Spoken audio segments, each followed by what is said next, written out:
Ο κύριος Πολ έφυγε στην ηλικία των 16 ετών για τη μακρινή Αμερική. Σήμερα, μετά από χρόνια, μοιράζεται μαζί μας τη ζωή, τα όνειρα, τα δύσκολα και τα ωραία της ξενιδιάς. Συγχαρητήρια στο κανάλι σας και στην ωραία εκπομπή σας που δίνετε ζωή στα ορεινά χωριά μας παντού στην Ελλάδα.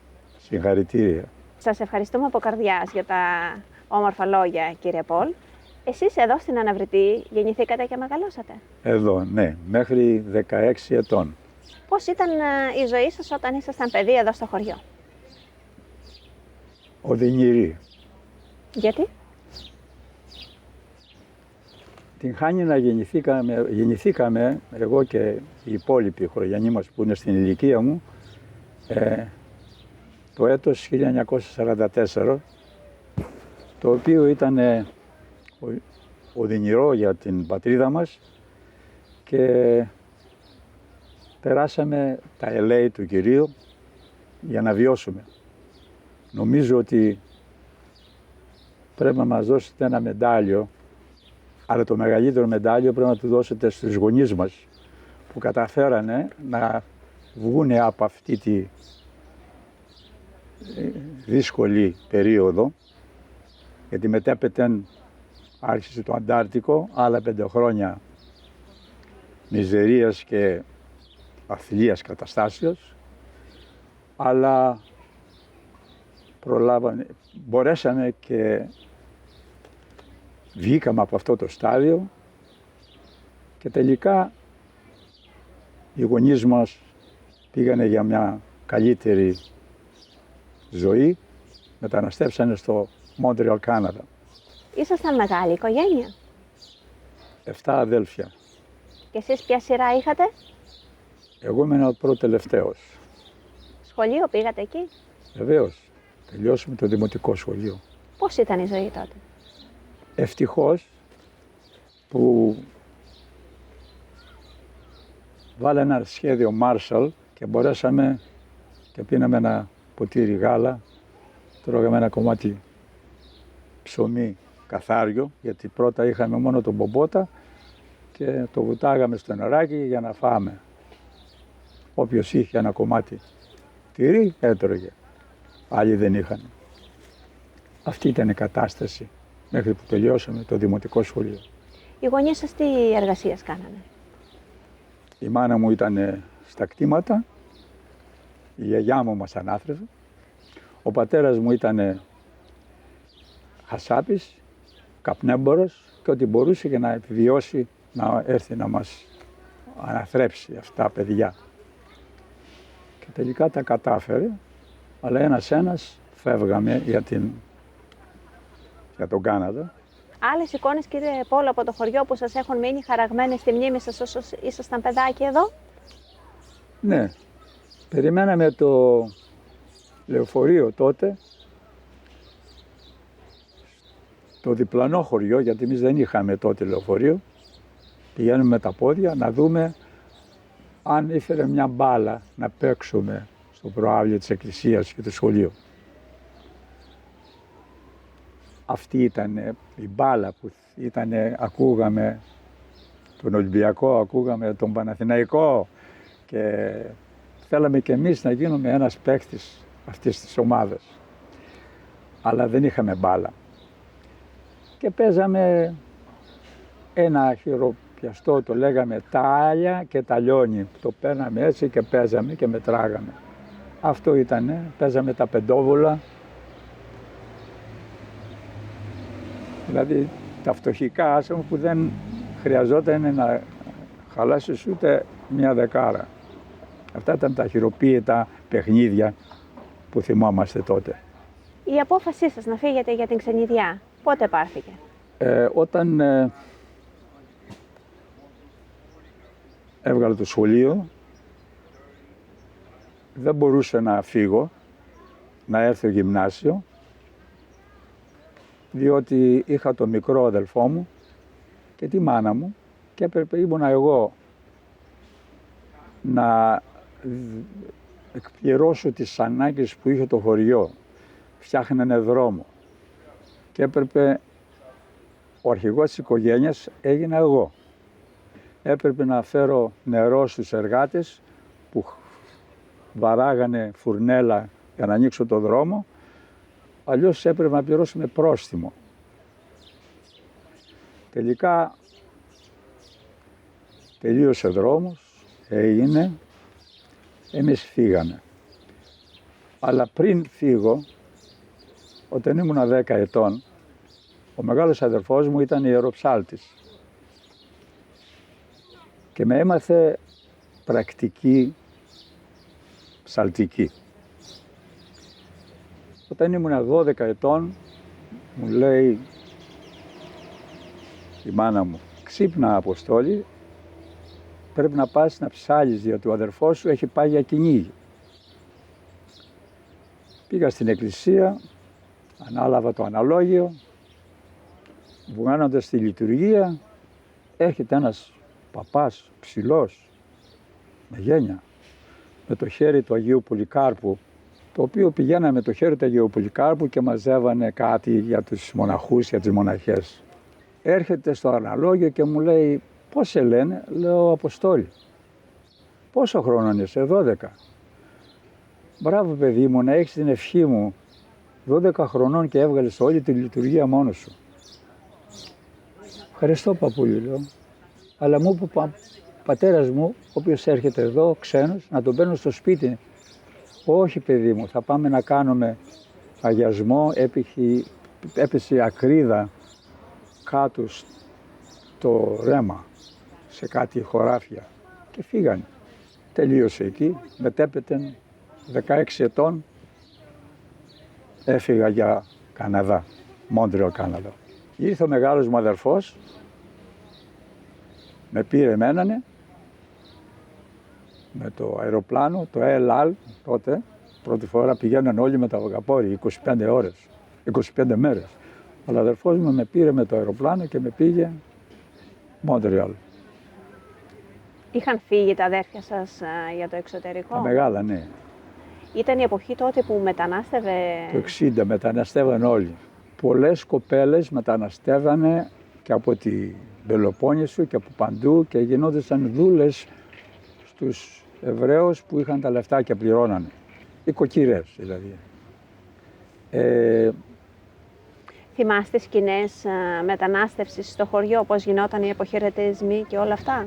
Ο κάθε ένας που έφευγε άφηνε πίσω μάνα, γονείς, γιαγιάδες, φίλους. 16 ετών είχαμε φιλίες πολύ κλειστές με παιδιά του σχολείου μας, συμμαθητές, φίλοι εκεί.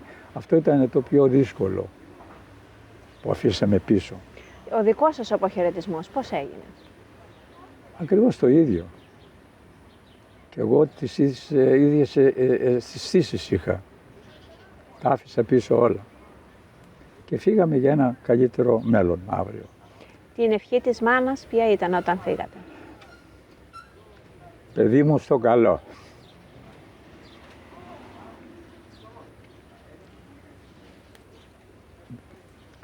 Δεν μπορώ να το συλλάβω.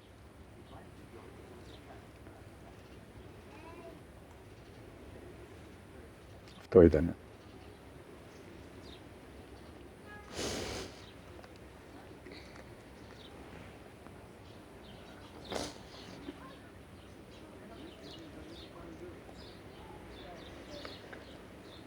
Πώς ήταν τα πρώτα σας βήματα στην Αμερική, πώς φτάσατε?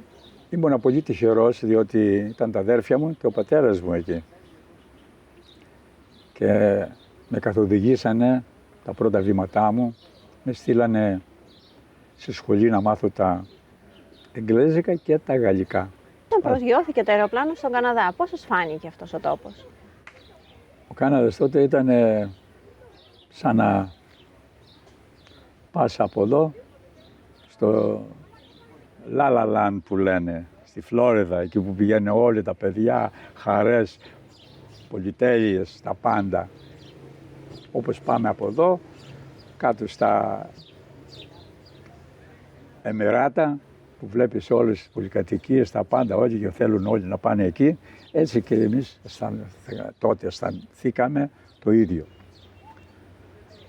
Αλλά σταθμεύσαμε στην ελληνική παροικία, η οποία ήταν πάρα πολύ ελληνισμός, και εκεί κατασταθήκαμε και από εκεί προχώρησε η άνοδο της ζωής μου. Τι δουλειές κάνατε? Κατευθείαν, ας πούμε, πήγαινα σχολείο και να μάθω ηλεκτρονικά. Σπούδαζα για να μάθω τις γλώσσες, γαλλικά και αυτά, αλλά προτίμησα να πάω σε ένα ξενοδοχείο, το οποίο, ας πούμε, να γίνω μπαρίστας. Μου άρεσε η μπάρα.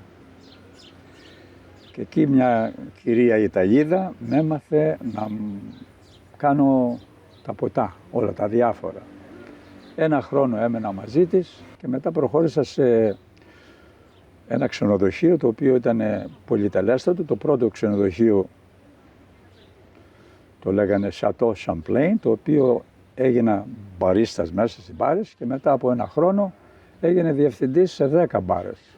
Γιατί τα μάθα πολύ γρήγορα αυτά. Δηλαδή κάτι που σου αρέσει το μαθαίνεις γρήγορα. Εκεί διοργάνωσα όλες τις μπάρες, εκεί έβαλα όλους τους δικούς μου, αδέρφια μου, συγγενείς, όλους έβαλα στις μπάρες. Αλλά πριν αυτό, θα επανέλθω, το 1964, 21 ετών, 20 ετών και κάτι, μια συμπεθέρα με γνώρισε με ένα κορίτσι που είχε έρθει από 3 μέρες μακριά με το τρένο, Winnipeg, Manitoba, Κάναδα.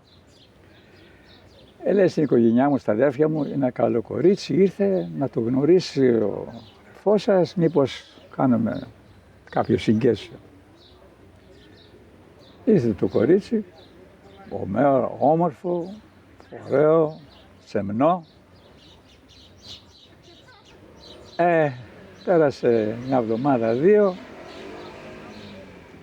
έρχονται τα αδέρφια της, λένε, τα βρήκατε? Ναι. Τα βρήκες, αδερφή? Ναι. Σε ένα μήνα κάνουμε αρεβώνες.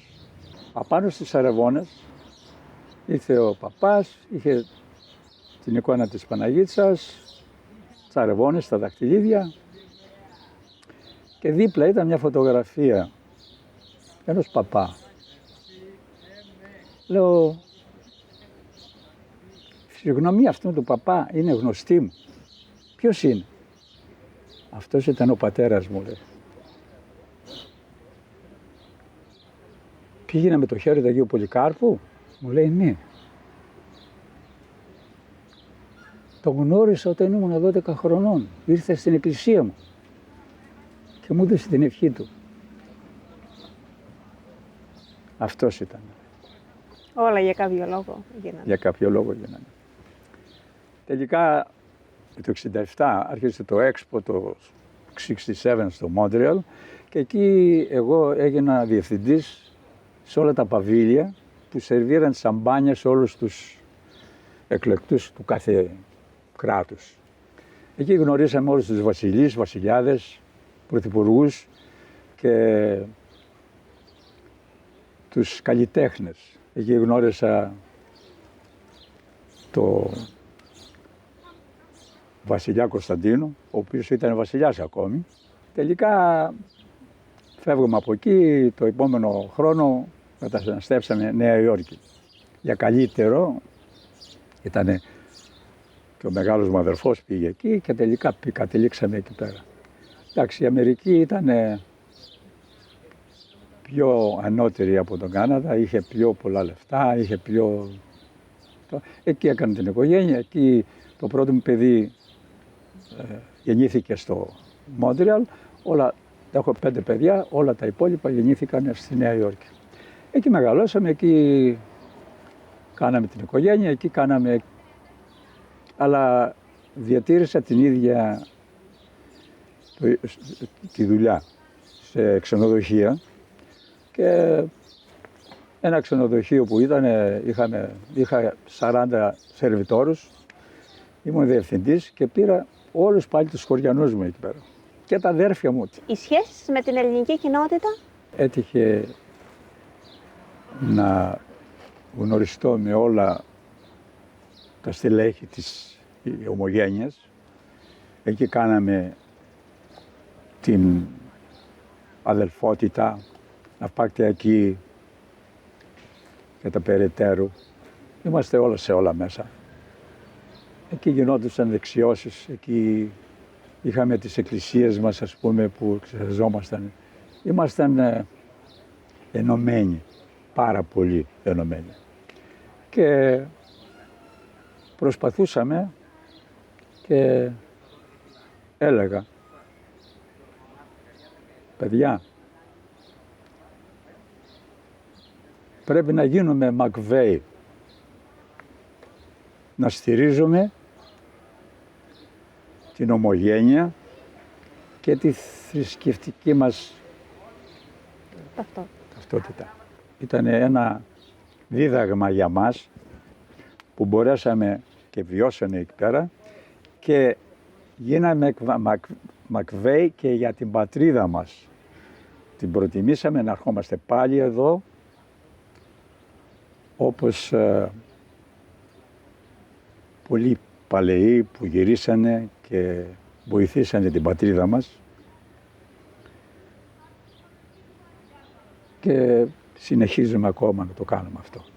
Με το χωριό κρατήσατε επαφή? Αν ερχόμαστε στο χωριό, πρώτον και κύριον είναι να κάνουμε την προσευχή μας μπροστά στην Αγία Παρασκευή, να μας βοηθάει όλους, και το πρώτο είναι να πάμε που γεννηθήκαμε, στο πατρικό μας.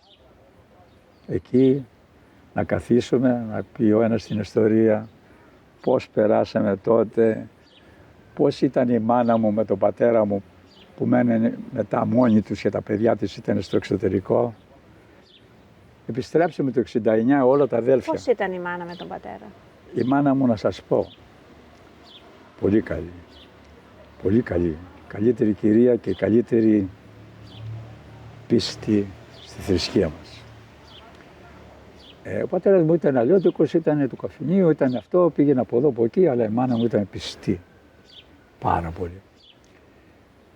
Όταν είμαστε όλα τα αδέρφια εκεί, τα 7, 5 αγόρια, 2 αδερφές, λέω, μάνα, ποιον αγαπάς πιο καλύτερα από όλους μας? Έλα, μου λέει. Μάνα, θέλουμε να ξέρουμε. Και αγκαλιάζει τον πατέρα μου, λέει, αυτόν αγαπάω. Εσείς έχετε φύγει όλοι, αυτόν έχω δίπλα μου. Ήμουνα εγώ 10 χρονών, ο αδερφός μου 5. Θα πηγαίναμε να ποτίσουμε, η μάνα μου λέει, θα πας να ποτίσεις στο χωράφι, εκεί στην Παναγίτσα από κάτω. Εντάξει. Βάνω το αδερφό μου καβάλα στο μουλάρι, δεν είχαμε άλογο, μουλάρι ήταν τότε, ο δρόμος ήταν στενός. Πήγαμε εκεί στην Παναγίτσα από κάτω και θυμάμαι τότε μπροστά κάτι πέρασε, ένα ζωήφιο, μάλλον ερπετό, και το μουλάρι ξαφνιάστηκε, πετάξε το αδερφό μου απάνω και τον έπιασα στα χέρια μου. Παναγίτσα μου, λέω. 10 χρόνων εγώ το έπιασα το παιδί στα χέρια μου, δεν έπεσε κάτω, θα χτύπαει. Αυτά μένουνε στη μνήμη. Κύριε Πολ, τι σημαίνει για σένα το πατρικό σπίτι στο χωριό? Το πατρικό σπίτι είναι νοσταλγία μου, το οποίο, ας πούμε, δεν μπορώ να σου...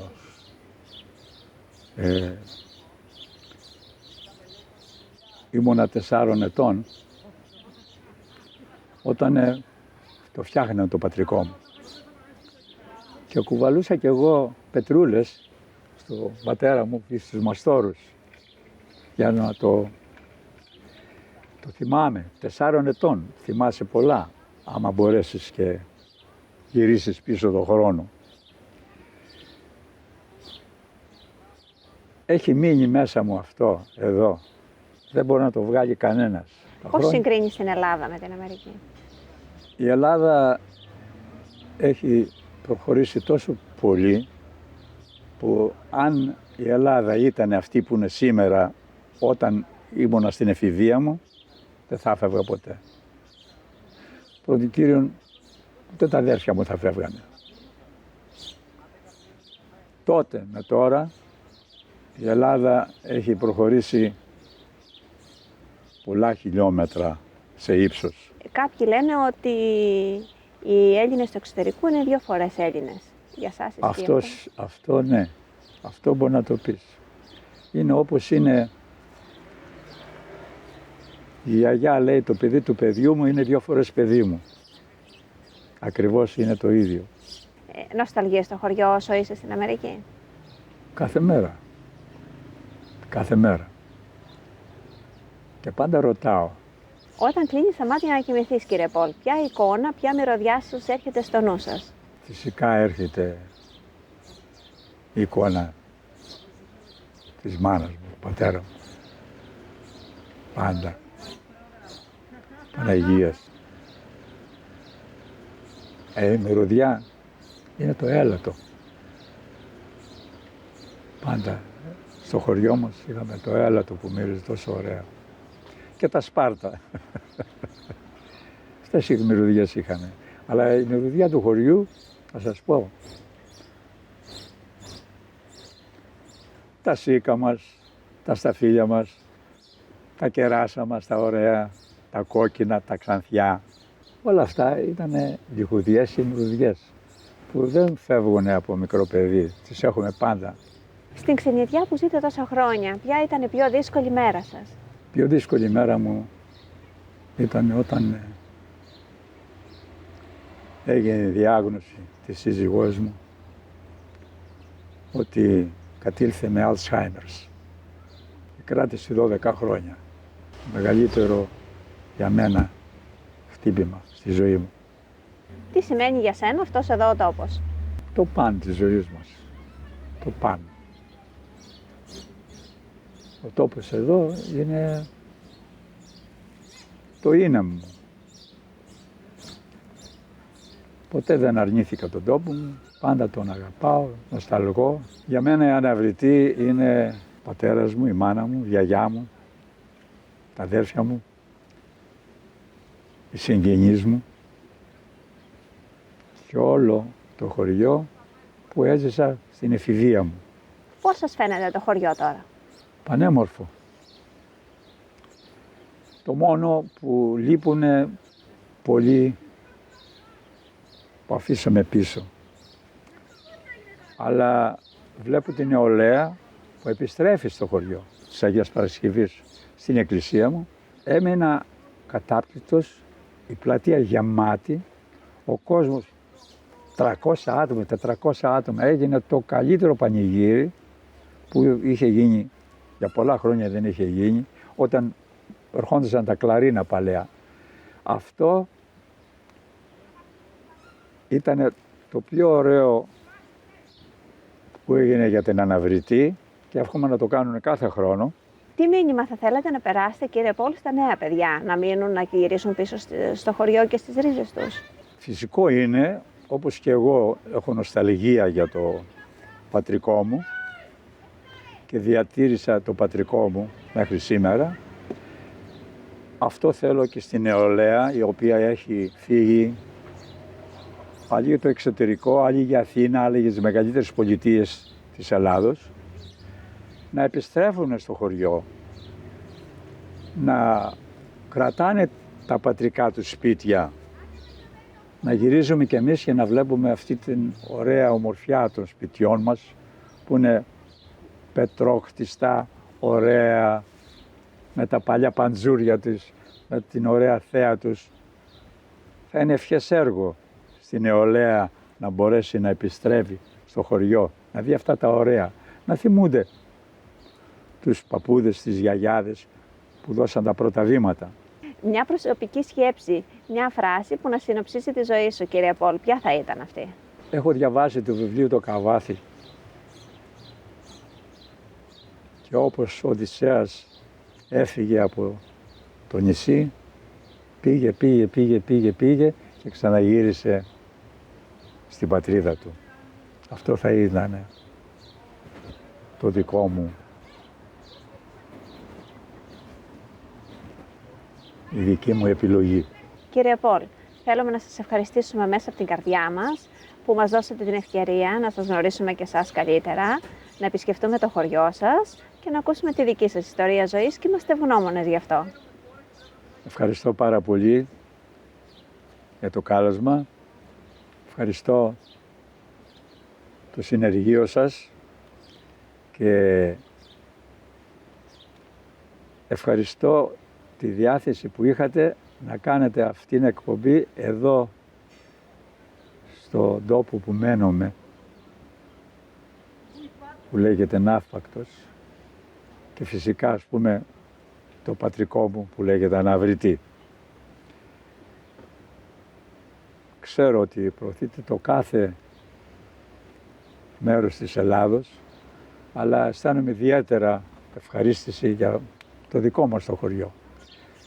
Και σίγουρα οι χωριανοί μας θα δουν κάτι το οποίο ας πούμε θα σκεφτούν πιο πολύ από αυτά που είπαμε, να συνεχίσουν και αυτοί το έργο το καλό για το χωριό μας. Ευχαριστούμε κύριε Πολ. Ευχαριστούμε θερμά και όλους εσάς που μας παρακολουθήσατε σήμερα. Αν σας άρεσε και αυτό το βίντεό μας, κάντε εγγραφή στο κανάλι μας.